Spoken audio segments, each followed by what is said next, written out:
अररिया के आरती और छोटू मामले में कई वीडियोस में हमने देखा है कि आरती को गिरफ्तार हुआ दिखाया जाता है, बेड़ियां लगी हुई दिखाई जाती है। आरती के घर वाले जो हैं, जो गिरफ्तार हो गए हैं और जो बाहर घूम रहे हैं, उसने जमीन बेचा है 8 कट्ठा, और 8 कट्ठा जमीन वो अभी क्यों बेचा है, तो इसका मतलब छोटू के पिताजी ने बताया है लोगों को, मीडिया को समझाया है कि 8 कट्ठा जमीन एसएसपी साहब को घूस देने के लिए बेचा गया है आरती के घर वाले के द्वारा। आरती जो है वो अरेस्ट तो होगी ही, अभी कुछ देर के लिए वो अपने आप को अरेस्ट ही समझ रही थी जब पुलिस उनको बुला कर ले गई थी। देखिए अरेस्ट किया गया है। हिसाब से पारिवारिक जो लफड़ा है उसमें बेटी का जान भी चला जाए तो कोई नहीं परवाह करने वाला विचार जो है चंचला के पिता का है। वो अपने भाई के खिलाफ नहीं जाएगा और वो अपने बेटी की बलि चढ़ जाए, कोई दिक्कत उसको नहीं। नमस्कार, आप खबर 247 देख रहे हैं यूट्यूब और फेसबुक पर। अररिया के आरती और छोटू मामले में कई वीडियोस में हमने देखा है कि आरती को गिरफ्तार हुआ दिखाया जाता है, बेड़ियां लगी हुई दिखाई जाती है। कई वीडियोस में अदालत में उसको खड़ा किया गया है, जो कटघरा होता है उसमें। इन सब बातों में कितनी सच्चाई है आपके हिसाब से? देखिए, अररिया के जो एसएसपी है ना, उस पर आरती और छोटू के पिता के द्वारा बड़ी गंभीर आरोप लगा दिए गए। तेजस्वी यादव के पास जो इन लोगों का हलफनामा था, इन लोगों का आवेदन था, उसमें अररिया एसपी के ऊपर बेहद गंभीर आरोप लगा दिया गया आरती के द्वारा और छोटू के पिता के द्वारा। छोटू के पिता तो यहाँ तक की दलीलें दे दिए थे कि आरती के घर वाले जो हैं, जो गिरफ्तार हो गए हैं और जो बाहर घूम रहे हैं, उसने ज़मीन बेचा है 8 कट्ठा, और 8 कट्ठा ज़मीन वो अभी क्यों बेचा है, तो इसका मतलब छोटू के पिताजी ने बताया है लोगों को, मीडिया को समझाया है आरती के घर वाले के द्वारा। अब एक बात आप बता दीजिए, छोटू के पिताजी जब इतनी पड़ताल कर चुके हैं कि आरती के घर वाले के द्वारा 8 कट्ठा ज़मीन एसएसपी को देने के लिए, घूस देने के लिए बेचा गया है, तो उनको उस समय पर क्या हो गया था जब छोटू मदद की गुहार कर रहा था और जीवित ही था। देखिए, ये पूरा जो है आरोप प्रत्यारोप का दौर है, और आरती जो है वो अरेस्ट तो होगी ही। अभी कुछ देर के लिए वो अपने आप को अरेस्ट ही समझ रही थी जब पुलिस उनको बुला कर ले गई थी। देखिए, एसएसपी लेवल का जो सुपरविजन होता है, तो उस सुपरविजन में तमाम जो जीवित लोग हैं, जो मरने वाला था वो तो मर गया, जो जीवित है, गवाह हो या पक्षकार हो या दूसरे पक्ष के लोग हो या ग्रामीण हो, स्थानीय लोग हो जो घटना के वक्त वहाँ पर आसपास में थे, उनसे एसएसपी पूछताछ करती है कि, और इन्हीं सभी पूछताछ को जोड़ कर तोड़ कर ऊपर नीचे कर कर 2-2 में मिला करके 22 बना करके पुलिस का जांच आगे बढ़ता है। पुलिसिया जांच का जो प्रक्रिया है वो बेहद जटिल है, वो साधारण लोगों के समझने की चीज़ नहीं है। काफ़ी ट्रेनिंग के बाद ये बात समझ में आती है। तो पुलिस आरती को लेकर के गई थी, और पुलिस इसलिए लेकर के गई थी कि उनको आरती से पूछताछ करना था, क्योंकि आरती जिस तरह अपने घर या छोटू के घर में रहते वक्त कितनी बयानों को कितनी तरह से बदला है, यह आपकी तमाम मीडिया ने दुनिया को दिखाया है।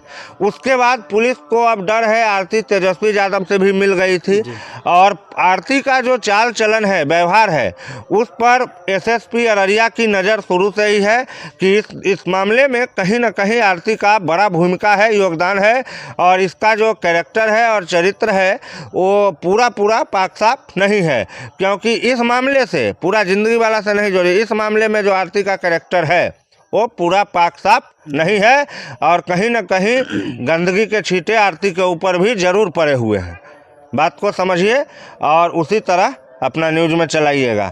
आरती का पूरा मामला 4-5 घंटा पुलिस के पास रहा था पूछताछ में।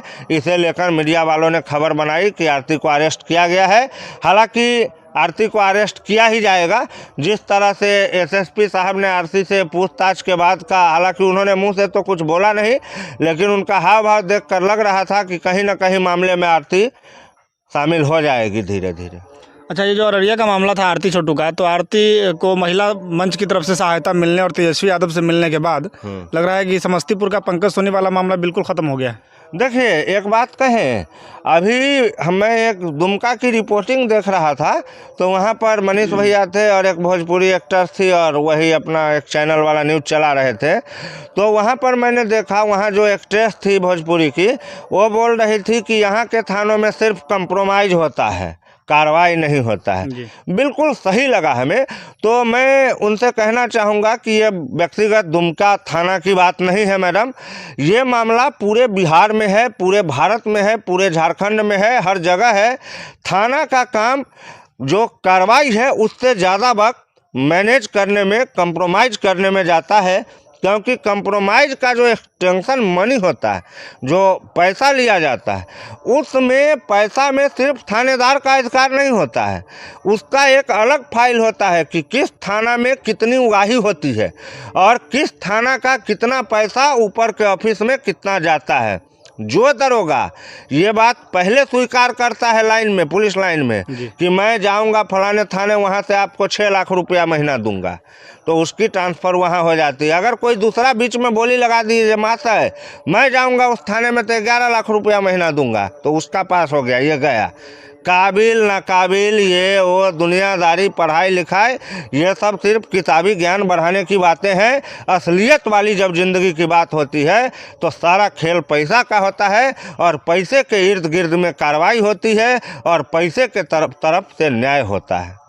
अच्छा, आप अभी तक इस दोनों मामले को, पंकज सोनी और आरती छोटू मामले में दूर से ही रिपोर्टिंग कर रहे थे, बस लड़की या लड़किया के परिवार में थे, नहीं मिले थे जी। लेकिन सीतामढ़ी का जो मामला है भदियन का, उसमें आपने ग्राउंड रिपोर्टिंग की है और लड़की से इंटरव्यू भी लिया है, तो एक नज़र में आपको, पहली नज़र में यदि कहें तो कैसा मामला आपको लगता है? देखिए, सीतामढ़ी वाला जो मामला है ये एक रंजिश का मामला है, ये प्यार मोहब्बत से ज़्यादा जातीय रंजिश का मामला है, जिसमें आप साफ देख सकते हैं कि लड़की अभी भी एक वाले बयान कबूल कर रही है कि वो लड़का से 1.5 साल से प्यार करती थी और हमारे चाचा ने बुलाया शादी करने के लिए और फिर हमारे चाचा ने इसको मारा और हम दोनों को फेंक दिया गाड़ी में। देखिए, अब ये जो बात है ना, तो मुझे थोड़ा उल्टा पुल्टा लगता है। मैं अपनी मनोदशा से जहाँ तक समझ पा रहा हूँ, इस मामला में जो ये चंचला और राजू जो है वो कहीं व्यक्तिगत मिले होंगे, जिसकी जानकारी उनके चाचाओं को हो गई होगी और गुस्से में आकर के उन्होंने पहले मारा पीटा होगा, फिर इन दोनों ने कहा होगा कि हम दोनों जिएंगे तो एक ही साथ, मरेंगे तो एक ही साथ, तो फिर उन लोगों ने एक बार प्रोग्राम बनाया होगा कि चलो इनकी शादी करा दो। फिर जब शादी करा दिया होगा तो फिर होता है गांव समाज में, जैसे 50 आदमी है, 25 आदमी है, तो कोई एगो कोनो बात का पिन मार दिया, मामला शांत है, एकदम बैठ गया है पानी, कहीं से कुछ नहीं है, लेकिन कोई एगो पत्थर मार देगा। अरे साला, ओकर बेटा से बेटी के बियाह कर दिलकै, अरे बही चो, एकरा तो डूब के मर जाए के चाही। अब साला आ गया बात, इसको ईगो पर लग गया, हाँ रे भाई ठीक है करा, फिर दोबारा एक्शन हो गया वहाँ पर मारपीट। शादी के बाद इस चक्कर में पिन, जो मरौल वाला दलाल टाइप का आदमी जो होता है, कहीं भी शांत जगह पर भी झगड़ा फैला देने वाला, वो पहुंच गया और वहां पर जाकर के दोबारा मारपीट हुई। मारपीट में बेहोश हो गया था ये दोनों, तो इसको यहां पर टेम्पू से खेत में फेंक कर चला गया। देखिए, ये मामला और आरती वाला मामला और सोनी वाला मामला अलग अलग है। मामले की जात एक ही है, मामले का वर्ग एक ही है, लेकिन मामले का जो विषय का चैप्टर है वो अलग है। वो त्रिकोणमिति है तो बीज गणित है, मतलब चैप्टर अलग अलग है, गणित का बुक में ही है खाली। अच्छा, इस पूरे मामले में चंचला के पिता की क्या भूमिका है? वो अभी तक दिल्ली से आए नहीं है। देखिए, चंचला के पिता हमारे पहले वीडियो में ही पूरे दुनिया ने देखा, बहुत लोगों ने वीडियो को प्यार दिया, सम्मान दिया है। उस वीडियो में मेरा एक ही सवाल है चंचला से कि तुम्हारे पिताजी क्यों नहीं आ रहे हैं, ये बताओ।